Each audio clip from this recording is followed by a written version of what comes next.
به نام خداوند بخشاینده مهربان نهایت با رحم. اما بعد، غریبی غربت شام و یمن نیست، غریبی دوری از شهر و وطن نیست.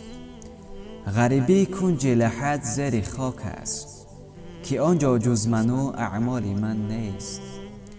خدا را وقت سختی می شناسیم، به هنگامی که در ترس و هراسیم. چو سختی و مصیبت برطرف شد، خدا را غافلیم و ناسپاسیم. به زیر خاک و گل یارب چه سازیم؟